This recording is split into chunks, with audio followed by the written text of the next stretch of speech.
मैं सीमा रानी झा। सबसे पहले नजर डालते हैं आज की प्रमुख खबरों पर। माननीय उच्च न्यायालय के निर्देश के बाद खुले में बोरवेल के संबंध में कलेक्ट्रेट में बैठक का किया गया आयोजन। कलयुगी पिता ने अपनी बेटी को बनाया हवस का शिकार। मां ने की एफआईआर और फिर सामने आया अश्लील मैसेज कर ब्लैकमेल करने का मामला। और रीवा की बेटी ने बढ़ाया मान, यूपीएससी की परीक्षा में हासिल की 96वीं रैंक। खबरें अब विस्तार से। ईमानदारी का जीता जागता उदाहरण आज देखने को मिला। देखिए रीवा 24 सिटी केबल नेटवर्क की खास रिपोर्ट। आज एक ऐसी घटना सामने आई जिसे देख यह कहा जा सकता है कि अभी भी इंसानों में ईमानदारी बाकी है। ऐसे भी लोग हैं जो चंद पैसों के लिए अपना ईमान नहीं बेचते। पूरा मामला शहर के समान थाना क्षेत्र का है, जहां तुलसी नगर में रहने वाले इंद्र गोपाल शर्मा रुपए निकालने रिलायंस पेट्रोल पंप के पास लगे एसबीआई एटीएम बूथ पहुंचे तो वहां उन्होंने देखा कि एटीएम प्रोसेस कर रहा है और 10,000 रुपए एटीएम से निकलकर बाहर आए। एटीएम कार्ड भी लगा है, लेकिन ना तो एटीएम के अंदर कोई था और ना ही बाहर। इंद्र गोपाल शर्मा ने कुछ देर एटीएम में इंतजार किया और जब कोई उन रुपयों को लेने नहीं आया तो उन्होंने बिना लालच किए पैसे और एटीएम कार्ड लेकर सामान थाना पहुंचे और पूरी कहानी बताते हुए रुपए और एटीएम सौंप दिया, जिससे वास्तविक मालिक तक रुपए पहुंच सके। वहीं समान थाना प्रभारी हितेंद्र नाथ शर्मा ने इंद्र गोपाल शर्मा की तारीफ करते हुए कहा कि निश्चित ही शर्मा जी द्वारा नेक काम किया गया है। पुलिस पूरे घटनाक्रम की जांच कर रुपए वास्तविक व्यक्ति तक पहुंचाने का कार्य करेगी। उन्होंने कहा कि हो सकता है कि जब रुपए निकालने के लिए एटीएम कार्ड डाला गया हो तब एटीएम ने प्रोसेस न किया हो और उस व्यक्ति के जाने के बाद एटीएम ने प्रोसेस किया हो, या फिर कोई एटीएम फ्रॉड कर रहा होगा जो पुलिस की आहट या अन्य कारणों से रुपए निकलने से पहले ही भाग निकला। उन्होंने पूरे मामले की जांच करने की बात कही है। पैसे मैं बूथ में एटीएम बूथ में गया पैसे निकालने के लिए, वहाँ ब्लिंक कर रहा था एटीएम, तो मैंने देखा नीचे कैश था। कैश जैसे ही उठाया एटीएम नॉर्मल हुआ और मैंने 10,000 रुपये अपने निकाले। लेकिन वो जो पैसे मिले मुझे 10,000 रुपये, गिन के देखा मैंने वो 10,000 रुपये हैं, तो किसके हैं मेरे को दिमाग में चिंता हो गई कि पैसे किसके हैं। तो फिर मैं आया टीआई साहब को यहाँ थाने में, समान थाने में जमा किया, ला करके एप्लीकेशन दिया हूँ और जमा कर रहा हूँ साथ में। अब वो पता करें कि किसका है, वो क्या है, कैसा है, साहब के ऊपर डाल दिया हूँ, पता करके बताएंगे कि कौन किसका है। ये कौन से एटीएम बूथ का है? एटीएम एसबीआई का था वो, और एक एटीएम कार्ड भी मिला है। अब वो कार्ड और पैसे दोनों एक ही आदमी के हैं कि किसी दूसरे के हैं? कौन से बूथ में मतलब एटीएम ये रिलायंस के जस्ट बगल से जो रोड जाती है उसी में राइट साइड में एटीएम लगा हुआ है। कोई जन्माशा है उसके सामने में है। जी, मेरा नाम इंद्र गोपाल शर्मा। मैं रिटायर्ड हूँ, पहले सर्विस में था, रिटायर्ड हूँ, तुलसी नगर में रहता हूँ। इंद्र गोपाल शर्मा जी हैं जो नेहरू नगर में रहते हैं। आज थाने में उपस्थित होकर के उन्होंने सूचना दी कि जब वो एसबीआई एटीएम में गए तो वहाँ पे ट्रे में 10,000 रुपये रखे हुए थे और एक एटीएम रखा हुआ था। आपके द्वारा अवगत कराया गया कि वो पैसा उनका नहीं था। जब वो एटीएम में गए तो एटीएम प्रोसेस हो रहा था और थोड़ी देर बाद ट्रे में कुछ पैसे निकले, जिसको उन्होंने जब आजू बाजू पता किया और देखा तो कोई ऐसा व्यक्ति नहीं था जिसने पैसा निकाला हो। फिर उन्होंने पूरी ईमानदारी का परिचय देते हुए उस पैसे को लेकर के थाना आए। थाने में उन्होंने 10,000 रुपये जमा किए हैं और साथ में वो एटीएम दिया है, एक आवेदन दिए हैं कि ऐसा ऐसा हमारे साथ हमको 10,000 रुपये मिले हैं। निश्चित तौर पे ऐसे लोग समाज के लिए धरोहर हैं। जिस तरह से ईमानदारी से उन्होंने पैसे को यहाँ जमा किया है और हमसे उन्होंने जांच की मांग की है कि आखिर जिस व्यक्ति का भी पैसा है उस तक हम उसकी जांच करके पहुँचाएँ। हम आपको बहुत बहुत धन्यवाद देते हैं और अपील करते हैं कि यदि किसी को इस तरह से कभी खोई हुई चीज़ें मिलती हैं या जो भी, तो प्रायः वो यही प्रयास करें कि थानों में सहयोग लेकर के उसको सही जगह पर पहुंचाने का प्रयास करें। दोनों चीज़ें हैं। एक तो ये हो सकता है कि कोई एटीएम को फ्रॉड करके और उसी समय पुलिस का मूवमेंट हुआ होगा या किसी व्यक्ति का मूवमेंट हुआ होगा तो वो वहाँ से जल्दी में निकल गया होगा लेकिन पैसे कलेक्ट नहीं कर पाया। दूसरा ये भी हो सकता है कि कोई ऐसे व्यक्ति रहे हों जिन्होंने एटीएम को प्रोसेस किया हो, कई बार उन्होंने एटीएम में प्रोसेस किया हो, एटीएम कभी हैंग हो जाता है, डिले प्रोसेस करता है। इसका भी परिणाम हो सकता है कि उनको लगा हो कि लगता है पैसा नहीं निकलेगा और फाइनली वो पैसा जब वो निकलने लगे उस बीच प्रोसेस हो गया। दोनों ही स्थितियाँ हैं, दोनों की जांच की जाएगी और जो भी व्यक्ति का वो पैसा है उसको वहाँ तक पहुँचाया जाएगा। माननीय उच्चतम न्यायालय द्वारा प्राप्त निर्देश के बाद खुले बोरवेल के संबंध में आज कलेक्ट्रेट सभागार में एक बैठक का आयोजन किया गया, जिसमें जिले भर के अधिकारी मौजूद रहे। माननीय उच्चतम न्यायालय द्वारा प्राप्त निर्देश के बाद खुले बोरवेल के संबंध में आज कलेक्ट्रेट सभागार में एक बैठक का आयोजन किया गया, जिसमें जिले भर के अधिकारी मौजूद रहे। विगत दिनों त्योंथर में बोरवेल में बच्चे की मौत के बाद माननीय उच्च न्यायालय ने घटना को संज्ञान में लेते हुए सभी जिलाधीशों को यह निर्देश दिया है कि 15 दिन के भीतर जितने भी खुले बोरवेल हैं उनकी एक लिस्ट तैयार की जाए। इसके अलावा नए बोर के लिए ग्राम पंचायत के सरपंच संबंधी विभाग अधिकारी, भूजल विभाग लोग, स्वस्थ यंत्र की विभाग, नगर पालिका, नगर निगम परिषद से भूमि स्वामी द्वारा नलकूप के खनन के लिए परिषद प्राप्त करनी होगी। साथ ही समस्त खनन संविदाकार शासकीय व अर्ध शासकीय एवं निजी संविदाकारों को जिला प्रशासन या संबंधित विभाग से पंजीकृत होना अनिवार्य होगा। साथ ही जिला स्तर पर जिला कलेक्टर की अध्यक्षता में प्रत्येक माह बोरवेल का सुरक्षित खनन एवं संरक्षण की समीक्षा संबंधित राज्य एवं केंद्र स्तर के अधिकारियों द्वारा आयोजित की जानी होगी। बैठक के दौरान जिला पंचायत अधिकारी सौरभ सुमन सोनबड़े, यतीश शुक्ला सहित अन्य अधिकारी व कर्मचारी उपस्थित रहे। की आवश्यकता नहीं है कि इसकी समीक्षा क्यों की जा रही है। ये विषय एक बार पहले भी आप लोगों को विस्तृत रूप से बताया जा चुका है। आज हम लोग इस एसओपी में बात करेंगे कि अगले 7 दिनों में इस पर्टिकुलर विषय पर खुले हुए बोरवेल पर अपने यहाँ क्या कार्रवाई होनी है और उसमें आप लोगों की क्या जिम्मेदारियाँ हैं। तो एक बार सीओ साहब बताएंगे कि इस बार का जो वेरिफिकेशन है या सर्वे है वो हम लोग कैसे करेंगे। ईपीएचजी अभी ये बताएंगे कि इसका साइंटिफिक क्लोजर कैसे होना है, कैपिंग कैसे की जानी है, क्योंकि इस पर्टिकुलर केस में देखा गया कि बोरवेल की कैपिंग हुई थी, लेकिन कैपिंग ऐसे तरीके से की गई थी जो बोरवेल कैप ना होकर के बल्कि कैप जैसा हो गया था, यानी उसको सही तरीके से बंद नहीं किया गया था। नीचे बंद कर दिया गया, बीच में 40 फुट खुला छोड़ दिया गया, ऊपर से फिर उसको 1 फुट बंद कर दिया गया। तो यदि बोरवेल ऐसा बंद होगा तो वो और अधिक खतरा हो जाता है, खुले हुए बोरवेल से भी ज्यादा खतरनाक हो जाता है, क्योंकि ऊपर से ये समझ में ही नहीं आता है कि वो खुला है या बंद है। तो कैसे क्लोजर लगना है, कितने समय अवधि में हम लोग को ये काम करना है, सर्वे कैसे करना है और वेरिफिकेशन कैसे होंगे। और इतनी प्रक्रिया के बाद यदि कोई बोरवेल खुला छूटता है तो उसके कॉन्सिक्वेंसेस क्या होंगे आप सब। मैम, ये पंचायत स्तर पर जो एक्सपेक्टेशन है पिछले 2 महीने पहले ही हमने निर्देश जारी किए थे, उस परिप्रेक्ष्य में लगभग सभी जगह पे आप लोगों ने ग्राम सभाएं भी कराई थी, पर उसका एक फॉलोअप हमारे पास अभी तक नहीं आ पाया था। सबसे पहले तो ये आप कर लेंगे कि इसका रिकॉर्ड संधारण की कितने बोर्स हमारे एक्टिव है, कितने डेड है, वो उसका एक संधारण प्रत्येक पंचायत में होना चाहिए। उसके लिए एक फॉर्मेट आपको शेयर किया जाएगा जो रजिस्टर होगा। जब ये सीओ साहब पंचायत की बात कर रहे हैं तो नगरीय निकायों का यूनिट वार्ड रहेगा, तो ये अलग से बताने की आवश्यकता नहीं है। आपके यहाँ ये सभी रजिस्टर जो पंचायतों में पंचायतवार बनेंगे, आपके यहाँ वार्ड वाइज बनेंगे।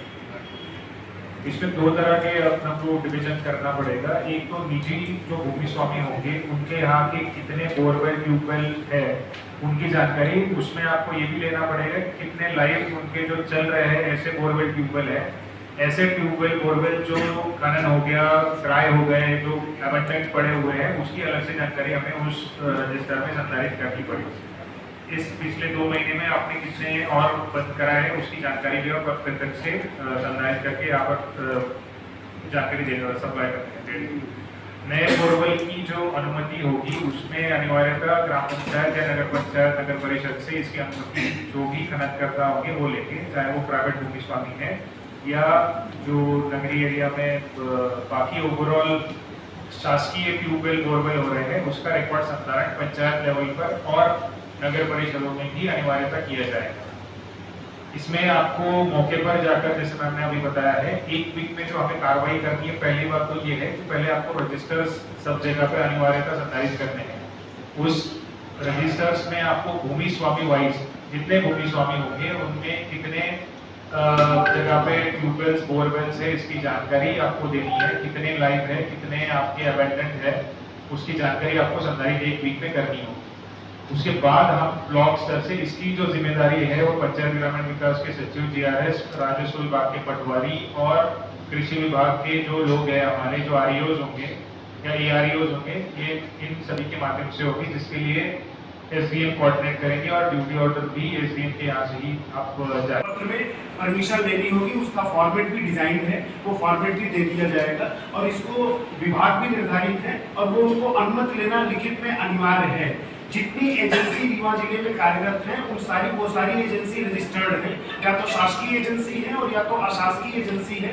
उनकी सारी की सारी लिस्ट हर ब्लॉक और हर जनपद में शेयर कर दी जाएगी। कोई भी अपना बोरवेल खरीद करवाएगा तो जिले की रजिस्टर्ड पंजीकृत संस्था से ही कराएगा, पंजीकृत मशीन रहेगी जिसमें उस डीलर को भी रिस्पॉन्सिबिलिटी फिक्स होगी। अगर उसमें असफल बोर की केसिंग खींच के और उसको खुला छोड़ दिया तो ही भी आल्सो फाइंड, उनके लिए भी दंडात्मक कार्रवाई की। लेकिन अगर किसी भी परिस्थिति में असफल बोर है और उन्होंने केसिंग भी लगा के खुला छोड़ा है तो उसको कैद करने का एक निर्धारित तकनीकी मापदंड है कि 1 फीट बाई 1 फीट मिनिमम उस केसिंग के चारों ओर उनको मशीनरी का एक ब्लॉक बनाना पड़ेगा, उसको पूरा अंदर से टैग कर देना पड़ेगा और वो बोरवेल एक चबूतरे में कन्वर्ट हो जाएगा। उसके ऊपर क्या कहते हैं, कोई भी चढ़ेगा तो गिर नहीं सकता है और केसिंग नहीं खींचेगा। अगर किसी बोरवेल की केसिंग खींच दी गई है तो वो निश्चित रूप से पूरा का पूरा फ्रीडम करके गोदाम किराया एवं उपार्जन कमीशन का शीघ्र भुगतान करने के संबंध में warehousing and logistic owners association ने आज कलेक्टर के नाम ज्ञापन सौंपा है।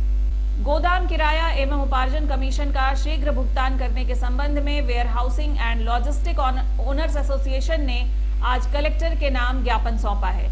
Warehousing and logistic owners association के अध्यक्ष ने बताया कि वर्तमान में रीवा जिले के प्राइवेट जेवीएस गोदाम संचालकों के विपणन वर्ष 2023-24 के गेहूं एवं धान के भंडारण के शुल्क व किराए की राशि प्राप्त नहीं हुई है। इसके संबंध में जल्द कार्रवाई कर भुगतान करने की मांग को लेकर आज कलेक्ट्रेट आए हैं। इस संबंध में विस्तार से जानकारी देते हुए डॉक्टर पन्नालाल अवस्थी ने बताया। देखिए, शासन की नीति है कि कवर्ड में जो गोदाम बंद हैं, जो गोदाम बने हुए हैं, उसमें ही खरीदी केंद्र बनाया जाए। लेकिन शासन ने अब की बार खरीदी केंद्र ओपन में बना दिया है। आप देख रहे हैं, यदि पानी बरसेगा तो करोड़ों का नुकसान हो जाए शासन को। लेकिन वो भ्रष्टाचार के चलते हुए ये लोग इस तरह से कृत्य कर रहे हैं कि खुले में खरीदी केंद्र बना रहे हैं और जो वेयर हाउस है उसमें खरीदी केंद्र बनना चाहिए, वहीं भरना चाहिए। तो ये जो हमने इतनी किस्त दे करके अपने वेयर हाउस बनाए हैं, वो वेयर हाउस हमारे सभी लॉस में जा रहे हैं, भारी परेशानी है। और जो मजदूर हैं वो दर दर भटक रहे हैं, मालिक हैं उनकी किस्त पूरी नहीं हो पा रही है। तो पहली हमारी मांग तो ये पहली है कि उपार्जन केंद्र जो है हमारे जो भंडारण गृह हैं, जो हमारे वेयर हाउस है, उसमें बनाया जाए। और पिछला उपार्जन केंद्र का जो हमारे बने थे उसका पैसा भी पेमेंट नहीं हुआ है, 3 साल से अभी पेमेंट पड़ा हुआ है, वो पेमेंट दिया जाए। अभी कलेक्टर साहब के पास हम गए, हम लोग बैठे हैं धरना पे बैठे बाहर, लेकिन चूँकि चुनाव का माहौल है और आचार संहिता लगी हुई है, सभी चुनाव में व्यस्त हैं, इसलिए आज हम सिर्फ अपना ज्ञापन वहाँ कलेक्टर साहब के यहाँ कार्यालय में दे दिया है। इसके बाद उस कागज पे क्या कार्रवाई होती है हम अगली रणनीति बनाएंगे और निश्चित रूप से आंदोलन प्रदर्शन करेंगे इसमें। पिछली बार तो सभी वेयर हाउस फुल थे, खरीदी बाहर ही हुई। हाँ नहीं, पिछले बार वेयर हाउस फुल थे क्योंकि ट्रांसपोर्ट का सिस्टम लागू था ना, वाहनों से भरे जा रहे थे। लेकिन आपकी बात ट्रांसपोर्ट भी नहीं है, क्यों ऐसा है ना? हाँ, ट्रांसपोर्ट भी नहीं है और ट्रांसपोर्ट नहीं है तो अब कहाँ से जाएगा? तो वो वहीं एफसीआई जो बाहर खुले वहाँ से उठा ले जाए। सबसे बड़ी चीज़ है वो खराब हो जाएगा गेहूँ। तो शासन के जो नीति है उसके अगेंस्ट ये लोग काम कर रहे हैं। शासन का नुकसान कर रहे हैं। शासन का करोड़ों का नुकसान। 130 करोड़ गत वर्ष नुकसान हो गया ऐसे कृत्य में। चूंकि जो भी ओपन में खरीदी केंद्र बनाए गए, खरीदी की गई, वहां पे आपके रीवा, सीधी, सिंगरौली केवल 5 जिलों में ही 130 करोड़ का शासन का नुकसान हुआ। इन्होंने खरीदी कितने की उसकी जांच भी नहीं हो सकी, कम खरीदी को ज्यादा दिखा दिया गया कि नहीं दिखा दिया गया। हाँ, उसी की जांच चल रही है। अब की जो भी अधिकारी हैं इससे सबक सीखनी चाहिए। इस तरह का एक बार गलती हो गई, 130 करोड़ कम नहीं है, शासन के लिए बहुत बड़ा गमन की राशि है, उसको दोबारा नहीं किया जाना। हम लोग शासन से भी, माननीय मंत्री, माननीय मुख्यमंत्री से भी मांग करेंगे कि इस तरह के अवैध कृत्यों पर रोक लगाई जाए। माननीय भाजपा शासन, माननीय मुख्यमंत्री, माननीय प्राइम मिनिस्टर सब चाहते हैं कि युवाओं को रोजगार मिले, किसानों को रोजगार मिले और उनके हित में ही शासन द्वारा सब्सिडी दी जा रही है। सब्सिडी देने के बाद अगर उसकी इंटरेस्ट की राशि नहीं दे पाएगा किसान तो उसकी पूरी नीलामी हो जाएगी। इनको सोचना चाहिए। शासन के नियमों के विपरीत कार्य न करें और जो भी यहाँ पे 90 गोदाम हैं जिनमें खरीदी केंद्र नहीं बनाए गए हैं उनमें खरीदी केंद्र तत्काल बनाए जाएं, नहीं उसके विरुद्ध सख्त। रीवा की बेटी ने बढ़ाया मान, यूपीएससी की परीक्षा में हासिल की 96वीं रैंक। पिता का साया सर से उठने के बाद भी संघर्षों से जूझते हुए रीवा की एक बेटी ने यूपीएससी में 96वीं रैंक हासिल की है।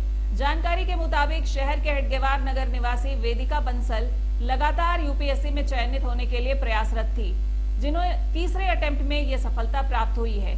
वेदिका ने अपनी सफलता का श्रेय अपने माता पिता और भाई को दिया है। बताया गया है कि वेदिका की कक्षा 5वीं तक की पढ़ाई शहर के ज्योति स्कूल और आगे की पढ़ाई मसूरी के एलन स्कूल में हुई। वहीं स्नातक के लिए वेदिका ने दिल्ली के श्रीराम कॉलेज को चुना और इसी दौरान वे यूपीएससी की तैयारी भी करती रहीं। बताया गया है कि शुरुआती 2 असफलताओं के बाद भी वेदिका का मनोबल नहीं टूटा और वह निरंतर प्रयास करती रही। नियमित अभ्यास, अनुशासन से आखिरकार वेदिका ने अपना लक्ष्य पाने में सफलता हासिल की है। मेरी प्रारंभिक शिक्षा ज्योति सीनियर सेकेंडरी स्कूल रीवा में हुई है क्लास 5 तक। उसके बाद मैं वाइनबर्ग आइलैंड स्कूल मसूरी में बोर्डिंग में 12th तक पढ़ी हूँ और उसके बाद फिर मैंने अपनी graduation B Com honours Shriram college of commerce Delhi university से किया है। ये मेरा 3rd अटेम्प्ट था। 2 बार असफलता हाथ लगी, कैसे स्ट्रेस को कम किया और कैसे ये सारी चीज़ें मेंटेन कर पाया? जब मेरा 2 बार प्रीलिम्स में नहीं हुआ तो था कि दूं कि नहीं दूं, बट फैमिली के सपोर्ट से डिसाइड हुआ कि फिर देना है, तो फैमिली का बहुत बड़ा रोल था सर। युवाओं के लिए क्या संदेश देना चाहते हैं? कि मेहनत और कंसिस्टेंसी से और डिसिप्लिन से कोई भी मुश्किल पार हो सकती है। एक IAS बनने के बाद आपकी पहली प्राथमिकता क्या होगी? शिक्षा और स्वास्थ्य विभाग में मैं काम करना चाहूँगी। खबरों का सिलसिला जारी रहेगा एक छोटे से अंतराल के बाद। Pentium Point Group of Institutions, a key to success. जी हाँ, Pentium Point Group of Institutions, जहाँ पर आपको मिलते हैं BA LLB 5 year full time program, LLB 3 year full time program, Bar Council of India से मान्यता प्राप्त हैं। MBA के 2 year full time program AICTE new Delhi से मान्यता प्राप्त हैं। पेंटियम पॉइंट टेक्निकल कॉलेज में स्नातक व स्नातकोत्तर के सभी पाठ्यक्रम संचालित हैं, जिनमें प्रवेश प्रारंभ है।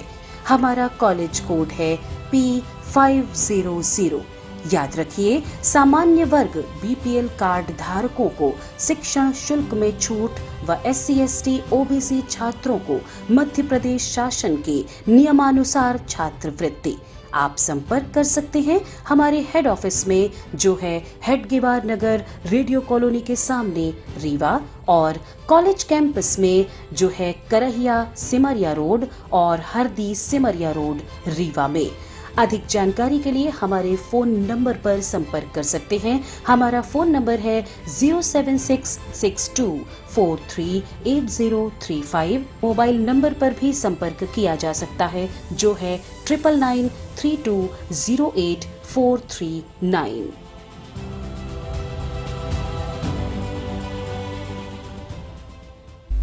महिला ने अपनी ही बेटी को पति के साथ हमबिस्तर होते देख लिया, जिसकी शिकायत दर्ज कराई गई है। दरअसल घटना सिमरिया थाना क्षेत्र की है।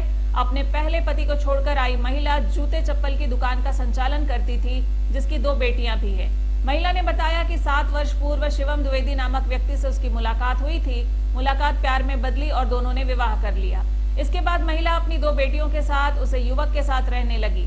थाने पहुंची महिला ने बताया कि अचानक एक दिन वो घर पहुंची तो उसकी बेटी और उसके पति शिवम को आपत्तिजनक हालत में देखा। इसके बाद मामला बिगड़ गया। जब महिला ने बेटी से संबंध में जानकारी ली तो उसने बताया कि काफी समय से उन दोनों के बीच संबंध स्थापित है। पति और बेटी के बीच इस संबंध को महिला बर्दाश्त नहीं कर पाई और बेटी सहित मां संबंधित थाने पहुंच गई। मामले की पेचीदगी को देखते हुए पूरी घटना को महिला थाने के सुपुर्द कर दिया गया, जहां अब अपने अधिकार की लड़ाई छिड़ी हुई है। हालांकि बेटी की उम्र 17 वर्ष है, वही महिला उसे अपना पति बता रही है। मां और बेटी के पक्ष को सुनने के बाद अब पुलिस इस मामले को समझने का प्रयास कर रही है।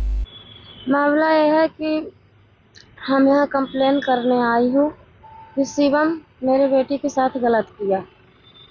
कौन है शिवम? कौन है शिवम द्विवेदी है, वो मेरा आदमी बन के रह रहा है घर में। आदमी बन के रह रहा है या मतलब आपका आदमी है? हाँ, मेरा आदमी है। ये कब से रह रही है आप उनके साथ? ये 7 साल हुआ। अब क्या मामला क्या हो गया है? मामला अभी रह ही रहा है। मेरी माँ शादी कर दी, मैं इसके साथ रह रही हूँ और मेरे बेटी के साथ गलत किया, इसलिए मैंने कंप्लेन करने आई हूँ। बेटी कितने साल की है आपकी? बेटी 17। इसके पहले आप कहाँ रह रही थी? कौन किससे शादी हुई थी जो 7 साल का रिया था? 7 साल के पहले मेरी शादी हुई थी सतना। सतना में हुई थी, उसको छोड़ दिए? हाँ, वो दूसरी औरत रख लिया, मेरा पति मुझे छोड़ दिया।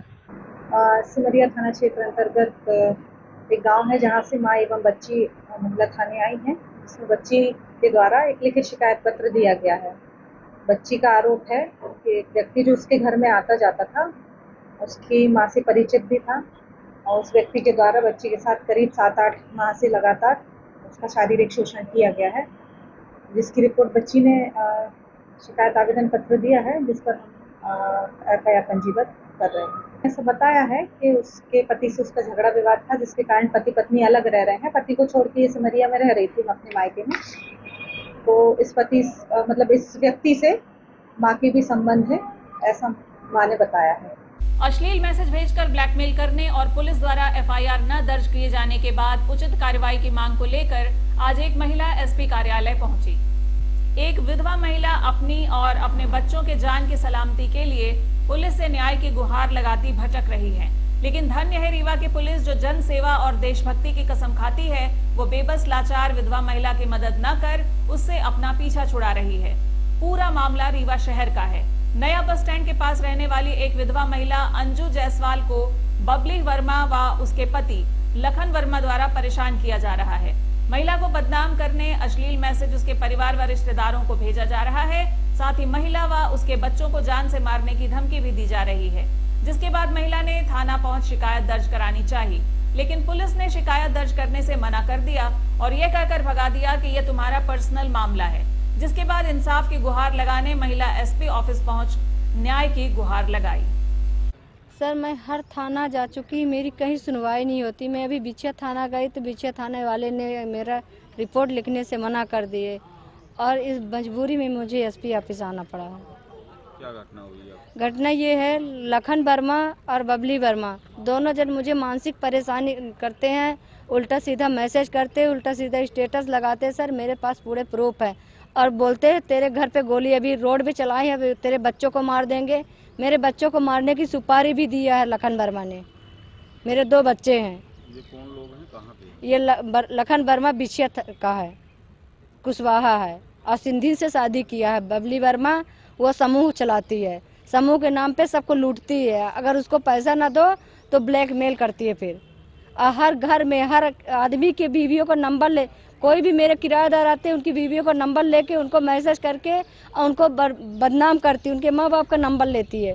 हर जगह मुझे बदनाम करती है कि गलत औरत है, मुझे जीने नहीं देते। सर, ऐसा है तो मैं मर जाती हूँ अगर कोई मेरा अगर मदद नहीं करना चाहता तो। रह गए मेरे बच्चे तो फिर जो होगा तो देखा जाएगा। मैं एक विधवा औरत हूँ, मेरा पति आज 5 साल हो गए मरे हुए। मैं किसी तरह से अपने बच्चों को पालती हूँ, मैं पार्लर चलाती हूँ। इसके बाद भी सर मुझे परेशान लखन वर्मा और बबली वर्मा कर रहे हैं और झूठी झूठी रिपोर्ट बिछिया थाना में देते हैं कि जिससे उसको कारण कुछ न हो। मैं वहाँ से वापस आ रही हूँ सर रोते हुए कि मेरा कोई रिपोर्ट नहीं लिखा। आज के अंक में बस इतना ही। नमस्कार।